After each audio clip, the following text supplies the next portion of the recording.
वालेकुम। मैं आप सबको अपने चैनल पर वेलकम कहता हूं। तो दोस्तों, हम आज बात करने वाले हैं कि गाय भैंस के गोबर को पौधों में इस्तेमाल कैसे करना है। आप कभी भी कच्चा गोबर अपने पौधों में इस्तेमाल ना करें, उसके बहुत ही नुकसानात हैं। और दूसरी बात दोस्तों, कि गोबर को डीकम्पोस्ट कैसे करना है, कैसे पता चले कि ये ठीक से डीकम्पोस्ट हुआ है या नहीं, और गोबर में कौन कौन से न्यूट्रन और कितनी फीसद होते हैं। वीडियो को एंड तक देखिएगा ताकि आपको पता चल सके कि गोबर किस तरह से आपके पौधों को फायदा देगा और किस तरह से आपके पौधों को नुकसान देगा। तो दोस्तों, पढ़ाई शुरू करते हैं। बिस्मिल्लाहिर्रहमानिर्रहीम। स्क्रीन पर चार्ट आपके सामने है। ये गोबर में मौजूद कंटेंट और न्यूट्रन के रेशो है। अगर आप गोबर की फर्टिलाइज़र का इस्तेमाल करते हैं तो आपके पौधों के लिए पूरे न्यूट्रेंट इसमें मौजूद हैं। इस जदीद साइंसी दौर में भी तहकीकाती इदारों ने तस्लीम कर लिया है कि ऑर्गेनिक फर्टिलाइज़र इस्तेमाल करने से पौधों की ग्रोथ, बेहतरीन सेहतमंद फ्रूट और बीमारियों के हमले भी बहुत ही कम होते हैं। इसलिए होम गार्डनिंग ऑर्गेनिक तरीके से करें ताकि केमिकल से पाक फ्रूट और सब्जियां खा सकें। दोस्तों, देहातों में तो डीकम्पोस्टेड गोबर मिल जाता है, क्योंकि वो एक जगह पे उसको डंप कर देते हैं, तो वो एक साल में जो नीचे वाला गोबर होता है डीकम्पोस्ट मिल जाता है।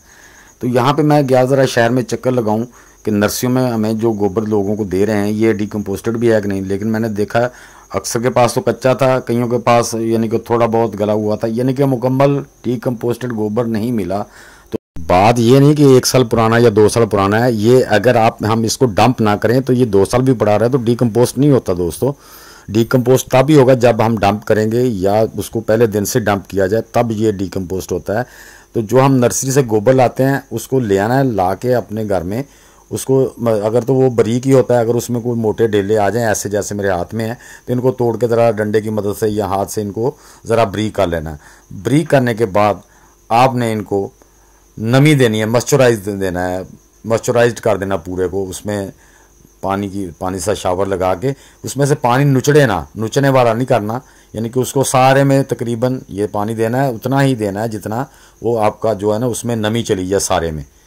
ऐसे इसको अच्छी तरह मिक्स कर लेना है। मिक्स करने के बाद मैं बताता हूँ कि इसको क्या करना है, यानी कि इसको अच्छी तरह सारा, आप 1 बैग लाए हैं, 2 बैग लाए हैं, तो उसको इस तरह ना, जो छोटे हैं वो तो छोटा है ठीक है, जो बड़ा है ना उसको आपने ऐसे बारीक कर लेना है। ये मेरा पहले भी इसमें पड़ा है, अब ये देखें इसमें मॉइस्चराइज करके मैं इस बैग में, शॉपर बैग में डाल दिया है। यानी कि आपने पॉलीथीन का कोई बैग लेना है जिसमें एयर की वेंटिलेशन कम हो, ना होने के बराबर हो, तो ऊपर से उसको ऐसे अच्छी तरह हम बांध के इसको रख देंगे।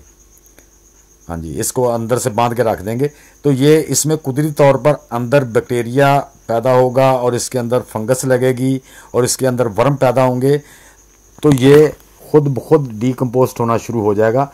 तो दोस्तों, जब ये डीकम्पोस्ट होना शुरू हो जाए तो आपने इसको शॉपर को 15-20 दिन के बाद खोलना है। अगर मॉइस्चराइज कम लगे तो देखना कि इसमें थोड़ा पानी डाल देना, ज़्यादा नहीं डालना, ताकि मॉइस्चराइज रहे, इसमें नमी रहे। पर बैग का मुंह आपने ऊपर से बांध देना है।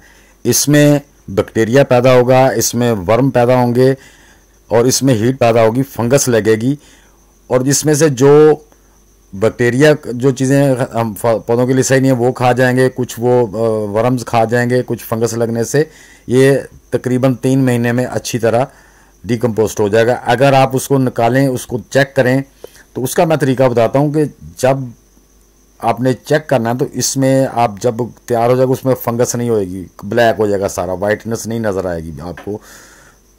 एक दूसरे नंबर पे उसको आपने देखना है कि जब उसको निकाल के ज़रा हवा लगाएं, गल गया अच्छी तरह, तो उसके अंदर से कोई बैड स्मेल नहीं होनी चाहिए फिर, क्योंकि जब जो पूरा डीकम्पोस्ट हो जाएगा उसके अंदर से तमाम गैसेस ख़त्म हो जाएंगी, तो फिर उसके अंदर एक बड़ी आपको यानी कि बैड स्मेल नहीं होगी, बड़ी प्यारी सी उसकी अपनी एक खुशबू आएगी, तो वो असल में डीकम्पोस्टेड होता है। ये देखो, ये दोस्तों मेरा जो मैंने पहले का डंप करके रखा हुआ था, ये उसमें अभी थोड़ा बाकी है, इसमें थोड़ी फंगस भी है, मैंने चेक किया। अभी बीच में आपको कोई कम ब्लैक भी नज़र आ रहे होंगे, तो मैं इसको 1 महीने के लिए रख दूंगा।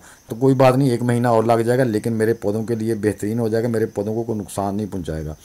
तो दोस्तों, कच्चे गोबर में पहले नंबर पे तो मीथेन गैस होती है, अमोनिया गैस होती है, उसके अलावा और बहुत से चीज़ें इसमें होती हैं।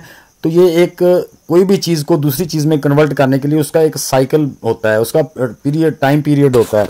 जब तक वो पूरा नहीं होगा वो चीज़ एक चीज़ से दूसरी चीज़ में कन्वर्ट नहीं होगी। साइंस के मुताबिक एक चीज़ को दूसरे में कन्वर्ट करने के लिए उसके एटम को तोड़ना पड़ता है, इसके लिए प्रोसेस से गुजारना पड़ता है। गोबर का प्रोसेस ये है कि हम उसको डंप कर देंगे, उसमें बैक्टीरिया पैदा होगा, वर्म पैदा होंगे और वो अपनी खुराक खा लेंगे। फंगल लगने से इसमें हीट पैदा होगी और इसके अंदर नायामयाती मादे और गैसेस ख़त्म होने के बाद प्लांट फ्रेंडली न्यूट्रंट बाकी रह जाएंगे जो हमारे पौधों के लिए हेल्पफुल होंगे। तो दोस्तों, इसलिए हमें गोबर को अच्छी तरह प्रोसेस से गुजारें ताकि हमारे पौधों को जितने भी इसमें नुकसान देने वाले अज़ा हैं वो प्रोसेस के दौरान ख़त्म हो जाएं और सिर्फ वही न्यूट्रेंट बाकी बचें जो हमारे पौधों के लिए बेहतरीन फ़ायदा देने वाले फ़ायदेमंद साबित हों। उम्मीद करता हूं दोस्तों मेरी इस वीडियो को फॉलो करते हुए आपको ज़रूर फ़ायदा हासिल होगा और आप भी सक्सेसफुल गार्डनिंग कर सकेंगे। उम्मीद करता हूं दोस्तों ये वीडियो आपके लिए हेल्पफुल साबित होगी। तो दोस्तों, अगर ये वीडियो आपको अच्छी लगी हो तो इसको लाइक और शेयर कर देना और कमेंट बॉक्स में अपनी राय का इजहार ज़रूर करना। तो दोस्तों, मिलते हैं इंशाल्लाह नेक्स्ट वीडियो में। तब तक के लिए सब दोस्तों को अल्लाह हाफिज़।